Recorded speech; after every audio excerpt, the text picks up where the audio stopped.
Kentucky. This is WYMT Mountain News at 5:30. Good evening, I'm Steve Hensley. 2 more people are facing charges after a dog was beaten and stabbed to death. What's worse is that the abuse was videotaped and put on social media. All of the accused are teenagers, 18 and younger. WYMT's Phil Pendleton has more on the new allegations. A dog made its way to some kind of gathering last week where police say teenagers were hanging out and some had been drinking. And then when I realized young boys did it, I was thinking, they need help. Police say a stray dog named Angel, by some who cared for it, was punched and then later stabbed. It was found dead along an East Bernstadt Road. You know, we're assuming that it was from the knife injuries because it did have one across its throat, one in the top of its head, and one in its back. A 17-year-old was initially charged, then police arrested 18-year-old Toby Harrison. On Tuesday, they announced the arrest of 18-year-olds David O. Griffith and Noah A. Blevins. We want justice for Angel, and we want justice for all these animals that we lose. I mean, this isn't the first time it's happened. It's not the last. Police say they are still trying to figure out the motive behind the madness. Yes, everybody gathers around. One person's filming with his cell phone. We don't understand that mentality here at all, and that's why we wanted to send the message that we won't tolerate this behavior in our community here. Griffith will answer to the charges on August the 19th. Blevins was in court today. In Laurel County, Phil Pendleton, WYMT Mountain News. The 17-year-old is in a juvenile holding facility in Breathitt County. Blevins is in the Laurel County Jail. The other 18-year-olds have been released from jail.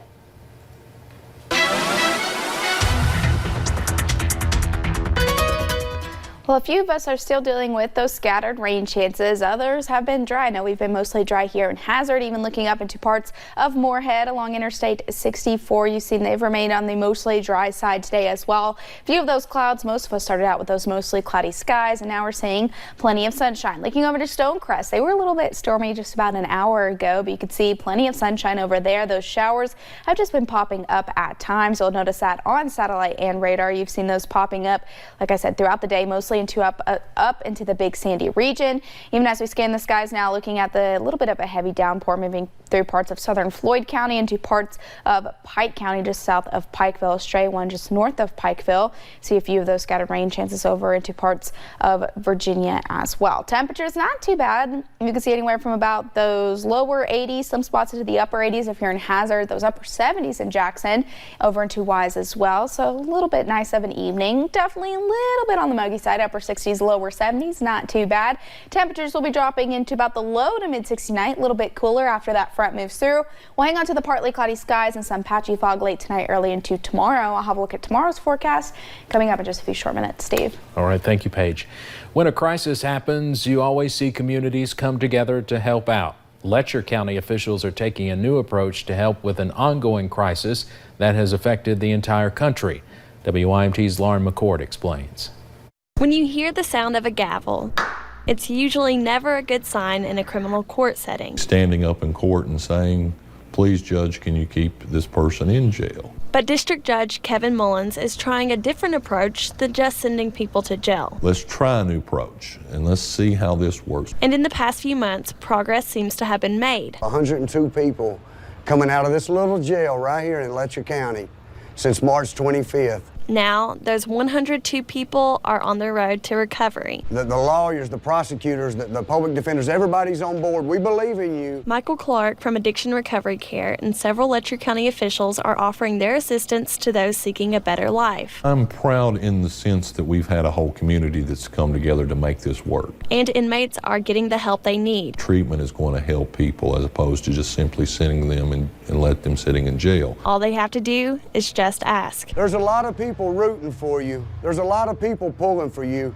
You just got to take that first step. Making a big difference in a small community. 102 in less than 100 days.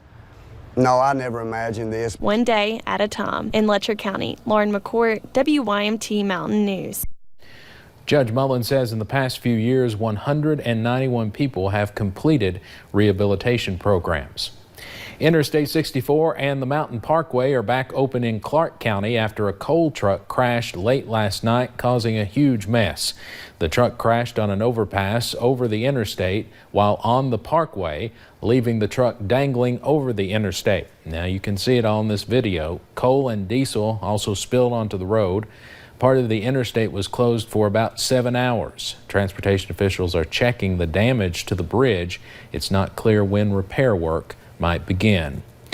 The Finance and Administration Cabinet in Frankfort is selling land in the downtown area. It posted a request for a bid online yesterday. The land includes parcel blocks B and C of the Capitol Plaza development area. Now you may remember, as you just saw, the city imploded the old Capitol Plaza a few months ago. Now the land is about 12 acres. In Arkansas, a federal judge is temporarily blocking a new abortion law from going into effect. The judge made the ruling Tuesday on grounds the law would cause, quote, irreparable harm to women seeking abortions. The decision blocks a new law barring abortions if the woman's decision was based on a diagnosis that the fetus has Down syndrome. The ruling also puts a hold on another law requiring providers to be certified in obstetrics and gynecology. The USA Today offices in Virginia were evacuated due to concerns about a man with a weapon, but officials say they found no threat in the area. Fairfax County Police say a 911 caller reported seeing a man at the building with a weapon. A few hours after the call, police confirmed they found no evidence of any acts of violence. However, they say they are looking for a person of interest for questioning. President Trump discussed gun control measures as he left for visits to El Paso, Texas, and Dayton, Ohio, the two cities that experienced mass shootings over the weekend. CBS's Katherine Johnson has the latest from the White House. President Trump says he's ready to move on new gun control measures. I'm looking to do background checks. I think background checks are important. The president says the mass shootings in El Paso, Texas, and Dayton, Ohio have changed the political calculus around gun control. There's a great appetite, and I mean a very strong appetite, for background checks, and I think we can bring up background checks like we've never had before. The president spent time with victims of the shootings in both Ohio and Texas and heard pleas from local leaders for Washington to act.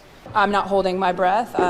Too often we just see complete inaction because they're waiting just for time for people to forget that 9 people died in Dayton. Democrats have renewed their calls for even tougher laws. We must act to get the weapons of war off our streets, out of our grocery stores, our bars, our temples, and our churches, and our schools by banning assault weapons once and for all. Congressman Mike Turner's daughter was in the bar across the street at the time of the Dayton shooting. The Republican has an A rating from the NRA, but now says he supports an assault weapons ban. This is an unbelievable amount of evil that we cannot comprehend. In a statement, Turner said the carnage these military-style weapons are able to produce when available to the wrong people is intolerable. But there likely isn't enough Republican support in Congress to pass an assault weapons ban. Katherine Johnson, CBS News, the White House. A poll taken last year showed 92% of Americans surveyed support background checks for all gun sales. A report from the Pentagon says ISIS is resurging in Syria. The report covers the fight against ISIS from April through the end of June. A few months ago, President Trump declared the terror group in Syria had been 100% defeated. But the report says it was still able to strengthen its insurgent capabilities in Iraq, and it was in the process of doing the same in Syria. The report warned about the fallout from having some U.S. troops leave Syria recently, saying their absence has already impacted the fight against the remnants of ISIS. Coming up on Mountain News at 5:30, the owners of a former popular restaurant in Pike County are hoping to revive it. And we're going to be mostly dry heading into your Thursday, but those scattered rain chances return quickly for your Friday. I'll break down that full forecast coming up.